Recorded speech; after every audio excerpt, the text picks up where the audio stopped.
मनुष्य को चाहिए कि छठे अध्याय के अंतिम श्लोक के अनुसार योग का अभ्यास करे। परमेश्वर कृष्ण पर ध्यान की एकाग्रता को नवधा भक्ति के द्वारा संभव बनाया जाता है, जिसमें श्रवणम अग्रणी एवं सबसे महत्वपूर्ण है। अतः भगवान अर्जुन से कहते हैं तच्छृणु, अर्थात मुझसे सुनो। कृष्ण से बढ़कर कोई प्रमाण नहीं, अतः उनसे सुनने का जिसे सौभाग्य प्राप्त होता है वह पूर्णतया कृष्ण भावना भावित हो जाता है। अतः मनुष्य को या तो साक्षात कृष्ण से या कृष्ण के शुद्ध भक्त से सीखना चाहिए, न कि अपनी शिक्षा का अभिमान करने वाले अभक्त से। परम सत्य श्री भगवान कृष्ण को जानने की विधि का वर्णन श्रीमद् भागवत के प्रथम स्कंध के द्वितीय अध्याय में इस प्रकार हुआ है। वैदिक साहित्य से श्री कृष्ण के विषय में सुनना या भगवत गीता से साक्षात उन्हीं से सुनना अपने आप में पुण्य कर्म है, और जो प्रत्येक हृदय में वास करने वाले भगवान कृष्ण के विषय में सुनता है उसके लिए वे शुभेच्छु मित्र की भांति कार्य करते हैं, और जो भक्त निरंतर उनका श्रवण करता है उसे वे शुद्ध कर देते हैं। इस प्रकार भक्त अपने सुप्त दिव्य ज्ञान को फिर से पा लेता है। ज्यों ज्यों वह भागवत तथा भक्तों से कृष्ण के विषय में अधिकाधिक सुनता है, त्यों त्यों वह भगवत भक्ति में स्थिर होता जाता है। भक्ति के विकसित होने पर वह रजो तथा तमो गुणों से मुक्त हो जाता है, और इस प्रकार भौतिक काम तथा लोभ कम हो जाते हैं।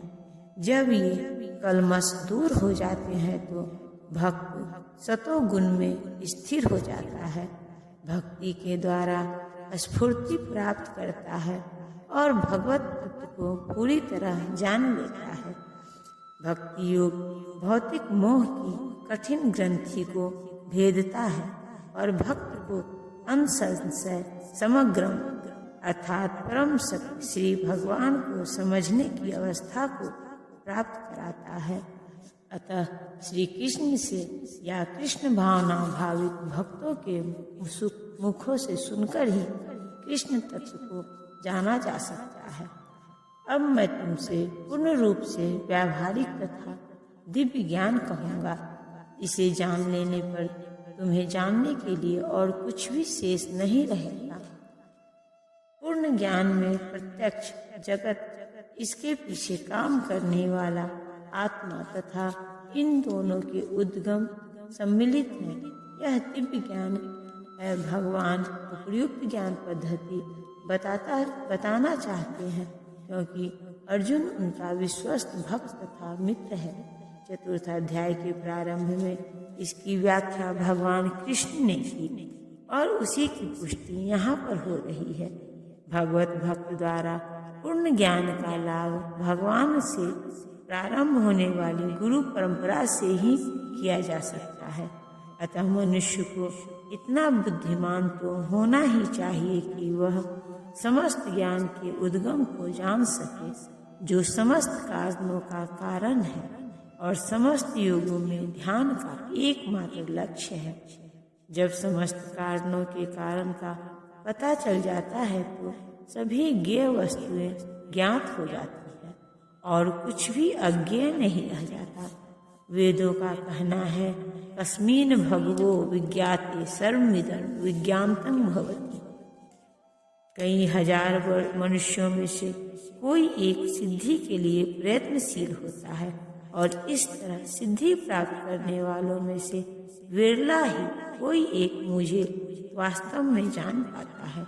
मनुष्यों की विभिन्न कोटियां हैं और हजारों मनुष्यों में से शायद विरला मनुष्य ही यह जानने में रुचि रखता है कि आत्मा क्या है, शरीर क्या है और परम सत्य क्या है।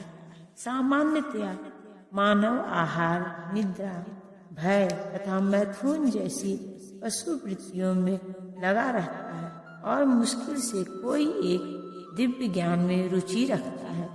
गीता के प्रथम 6 अध्याय उन लोगों के लिए हैं जिनकी रुचि दिव्य ज्ञान में, आत्मा, परमात्मा तथा ज्ञान योग, ध्यान योग द्वारा अनुभूति की क्रिया में तथा पदार्थ से आत्मा के पार्थक्य को जानने में है। किंतु कृष्ण तो केवल उन्हीं व्यक्तियों द्वारा ज्ञेय है जो कृष्ण भावना भावित है। अन्य योगी निर्विशेष ब्रह्म अनुभूति प्राप्त कर सकते हैं, क्योंकि कृष्ण को जानने की अपेक्षा यह सुगम है। कृष्ण परम पुरुष है, किंतु साथ ही वे ब्रह्मा तथा परमात्मा ज्ञान से परे हैं। योगी तथा ज्ञानी जन कृष्ण को समझ नहीं पाते।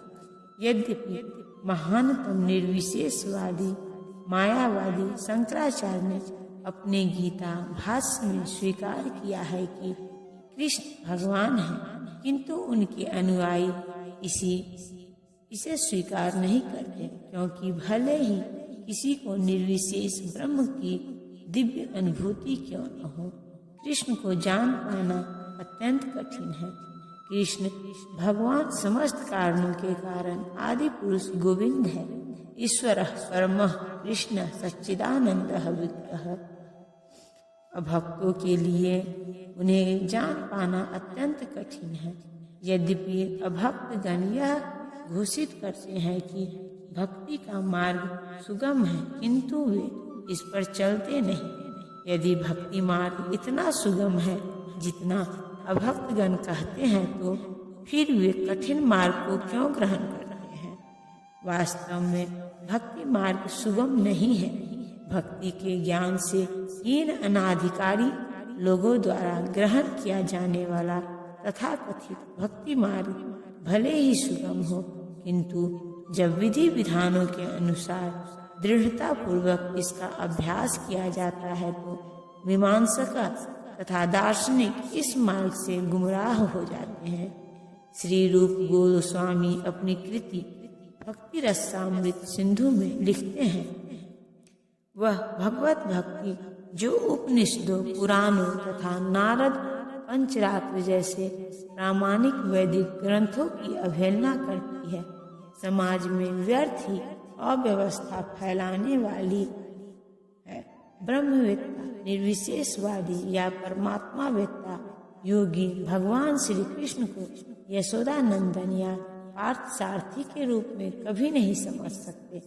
कभी कभी बड़े बड़े देवता भी कृष्ण के विषय में भ्रमित हो जाते हैं। भगवान कहते हैं कि कोई भी मुझे उस रूप में तत्वतः नहीं जानता जैसा मैं हूँ, और यदि कोई जानता है तो ऐसा महात्मा विरला होता है। अतः भगवान की भक्ति किए बिना कोई भगवान को तत्वतः नहीं जान पाता, भले ही वह महान विद्वान या दार्शनिक क्यों न हो। केवल शुद्ध भक्त ही कृष्ण के अचिंत्य गुणों को सब कारणों के कारण रूप में, उनकी सर्वशक्तिमत्ता तथा ऐश्वर्य, उनकी संपत्ति, यश, बल, सौंदर्य, ज्ञान तथा वैराग्य के विषय में कुछ कुछ जान सकता है, क्योंकि कृष्ण अपने भक्तों पर दयालु होते हैं।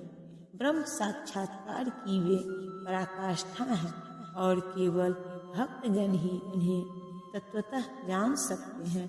अतएव भक्ति रसामृत सिंधु में कहा गया है, कुंठित इंद्रियों के द्वारा कृष्ण को तत्वतः नहीं समझा जा सकता, किंतु भक्तों द्वारा की गई अपनी दिव्य सेवा से प्रसन्न होकर वे भक्तों को आत्म तत्व प्रकाशित करते हैं।